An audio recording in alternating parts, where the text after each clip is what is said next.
Assalamualaikum warahmatullahi wabarakatuh. Perkenalkan, nama saya Sri Lica. Saya adalah perwakilan dari kelompok 2. Saya akan menjelaskan tentang perkembangan ekonomi dan politik pada masa Presiden Abdurrahman Wahid atau Gus Dur.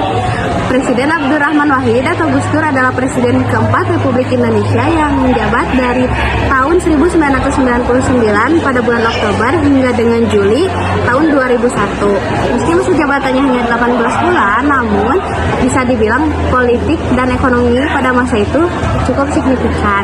Kebijakan Gus Dur di bidang politik yaitu satu, memisahkan Polri dan TNI, yang kedua, membubarkan Departemen Penerangan dan Sosial karena tidak bekerja dengan baik, yang ketiga, mengganti nama Irian Jaya menjadi Papua, yang keempat, yaitu mengakui Konghucu dan menjadikan Imlek hari jadi nasional, dan yang kelima yaitu mencabut larangan terhadap PKI dan menyebarkan merkanisme dan leninisme, dan yang terakhir adalah penerapan otonomi daerah. Sedangkan kebijakannya dalam bidang ekonomi yaitu melawan IMF, dan kedua, perekonomian kembali positif untuk pertama kalinya setelah masa reformasi, dan yang terakhir adalah kesenjangan turun.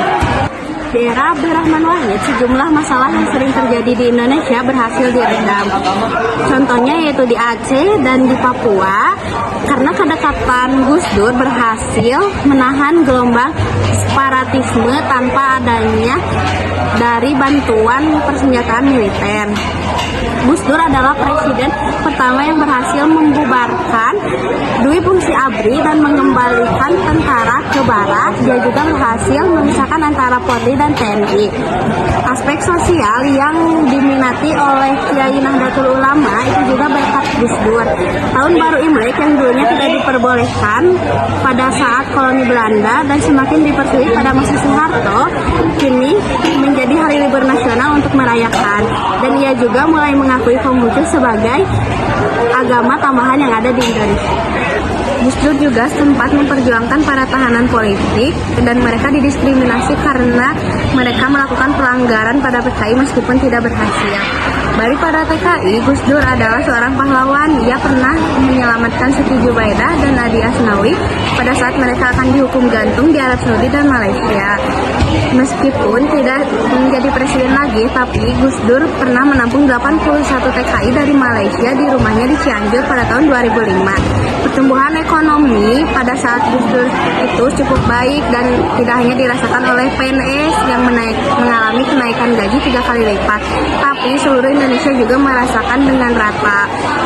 Pertumbuhan ekonomi yang awalnya berada pada -3 pada ditinggalkan Habibie, ini naik menjadi 4,9% pada tahun 2000. Yang paling penting adalah seluruh rakyat merasakannya dengan rata sebelum mengalami krisis ekonomi pada tahun 1997. Indeks ketimpangan dan rasio Gini yang sangat tinggi. Gus Dur tidak ingin ketimpangan ini menjadi akar dari konflik sosial sehingga ia menurunkan rasio Gini menjadi 0,31%, dan ini adalah angka rendah dan paling rendah dari 50 tahun terakhir. Sekian presentasi yang dapat disampaikan. Maaf apabila ada kekurangan. Wassalamualaikum warahmatullahi wabarakatuh.